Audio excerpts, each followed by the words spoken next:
Sakshi. I work at Coleman Park Senior High as a Dreamline coach with the Sana Foundation. How you get involved with this program? The foundation that I work for, which is the Sana Foundation, has several different programs.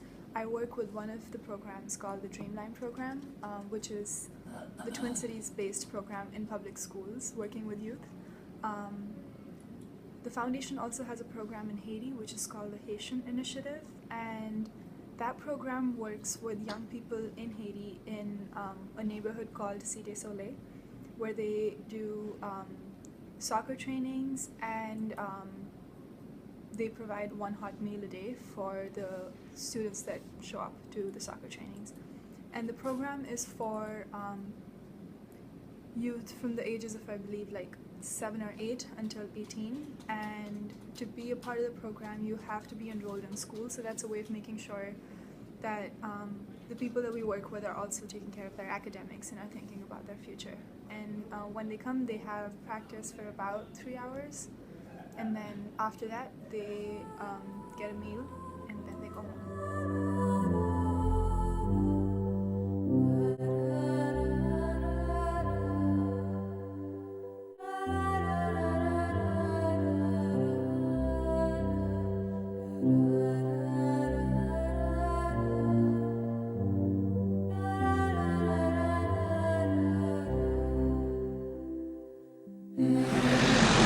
Haiti is a country where we have a lot of poor people. People have a really, really hard life, where many families, they cannot afford to send kids to school. They cannot afford to pay school for the kids. And also, some of them can't even eat like one meal a day.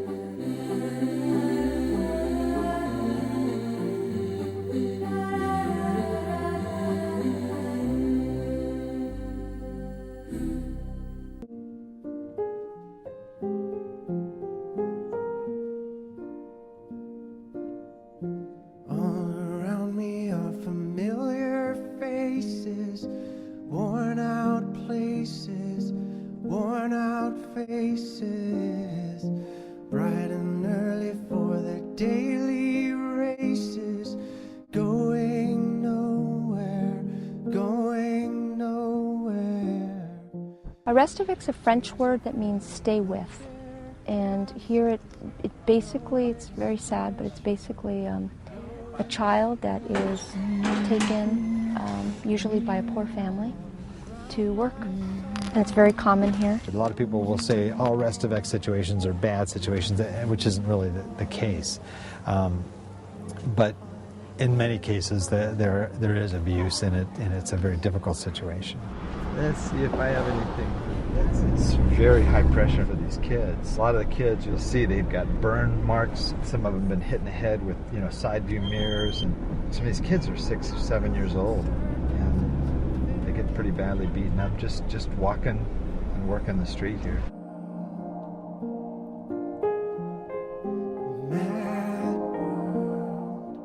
Child that's living on the street, whose parents sent them from the countryside to earn some money.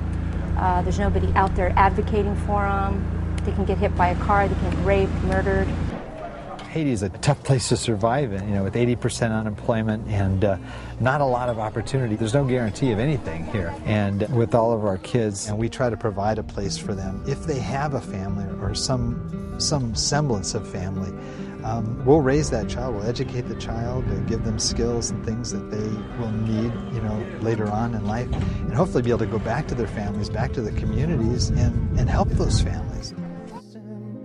Look right through me, look right through me, and I find it kind of funny, I find it kind of sad, the dreams in which I'm dying are the best. Can you tell a little bit about yourself? Yep. My name is Lisa, and I work in the ABSC room. How did you feel when you first saw these children? Well, I was able to walk through some of the neighborhood in City Soleil, and there were a ton of kids everywhere. A lot of the kids were part of our program, and then there was also a lot of kids that were living in that neighborhood. The first thing that I noticed about these kids was how positive and happy they were. They were very high-spirited. They had like the biggest smile, and they were hilarious. They were just very, very happy people.